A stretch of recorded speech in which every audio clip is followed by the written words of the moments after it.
बंधुओं, आज अनुस्वार, चंद्र बिंदु, बिंदु रहित चंद्र, हलंत और रेफ का प्रयोग देखते हैं, क्योंकि परीक्षाओं में छोटी छोटी बातों पर बहुत से प्रश्न पूछे जाते हैं।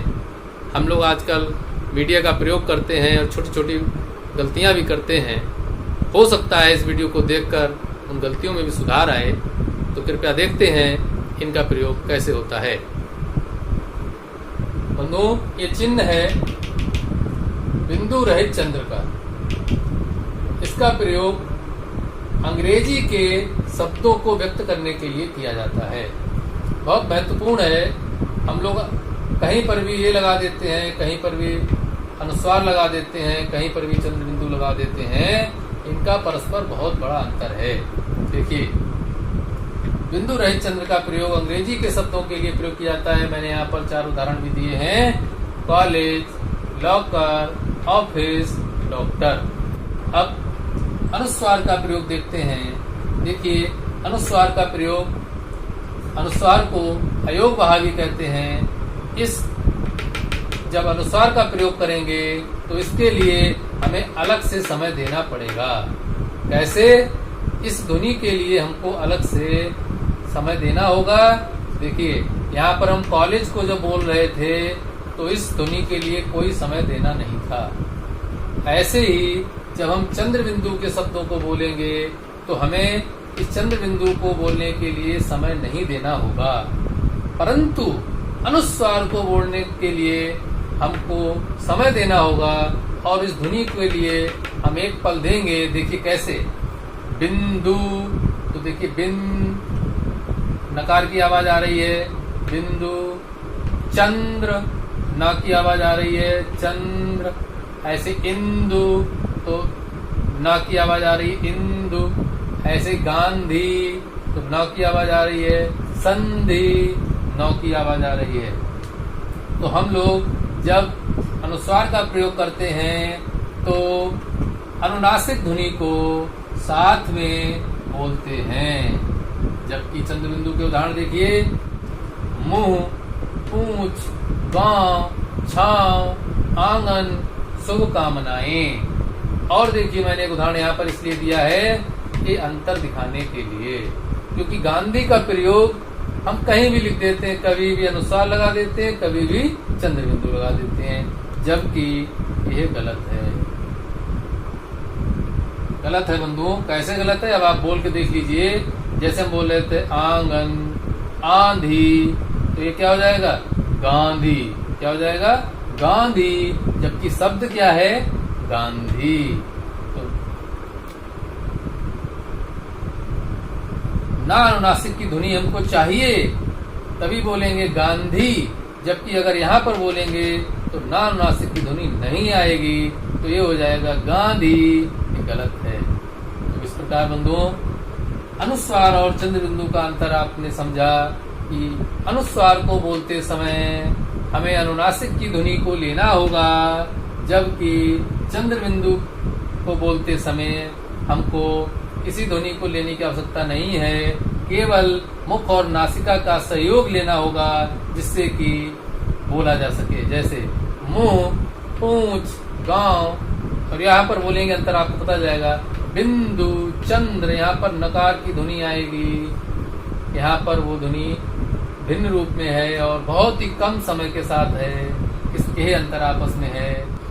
इसी प्रकार हलंत वर्ण जो है वो अगर हम कहें तो हलंत वर्ण, जब हम 2 व्यंजन वर्णों को एक साथ बोलने में परेशानी महसूस करते हैं या लिखने में परेशानी महसूस करते हैं, तब हम हलंत लगा करके उसको लिख देते हैं। आजकल मोबाइल का जमाना है, कभी कभी लिखने में समस्या आती है, तो तुरंत हलंत लगाकर हम लोग अपनी बात को पूरा कर देते हैं। तो देखिए, जैसे पट्टा। अब इस पट्टा शब्द को हमको ऐसे लिखा जा सकते हैं, हम ऐसे लिख सकते हैं, लेकिन अगर हमको परेशानी महसूस हो रही है तो हम टा में हलंत लगाकर भी इसको अलग से लिख सकते हैं। और हलंत जब लगा होता है तो उस व्यंजन में स्वर नहीं होता, मतलब क्या है कि ये क है तो इसमें एक अ स्वर है, और अगर हम इसमें हलंत लगा देंगे तो इसमें अ जो स्वर है वो नहीं है। वैसे ही हमने कहा कि, तो की में एक स्वर है, क्या स्वर है? ई। ई में एक स्वर है, वो क्या है? ई। और अगर हम इस ई को हटा देंगे, इस ई को हटाएंगे तो क्या बचेगा? का में लगाकर हलंत। जब की का ई हटाएंगे तो का हलंत बचेगा। और अगर की में से का को हटा देंगे तो का को हटा देंगे तो क्या बचेगा? ई बचेगा। तो हम लोग ये ऐसे समझ सकते हैं कि की में से जब ई माइनस करेंगे तो का बचेगा, हलंत लगाएंगे। और की में से जब का माइनस करेंगे तो ई बचेगा। इस तरीके से समझ सकते हैं कि हलंत वर्ण में स्वर नहीं होता है, अर्ध व्यंजन होता है। इस प्रकार व्यंजन की मात्रा आधी मानी जाती है। मतलब जो तात्पर्य है कि व्यंजन अर्धमात्रिक कहा जाता है तो ये हलंत रहित है, तो ये अर्धमात्रा का समय लेगा, आदि आदि। देखिए यहाँ पर बुढ़ा, खाद्य।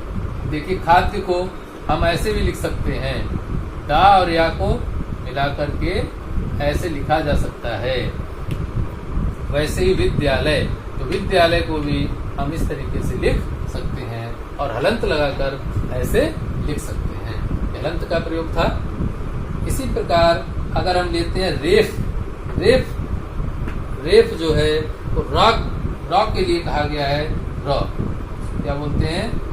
र। सामान्यतः हम जो व्यंजन वर्ण होते हैं उनको ऐसे व्यक्त कर देते हैं, जैसे क है ये, अगर ये क है तो हम कहते हैं ककार। क्या कहते हैं? ककार। ऐसे ही ये ल है तो ल को क्या कहते हैं? लकार। ऐसे ही चा है तो चा को क्या कह सकते हैं? चकार।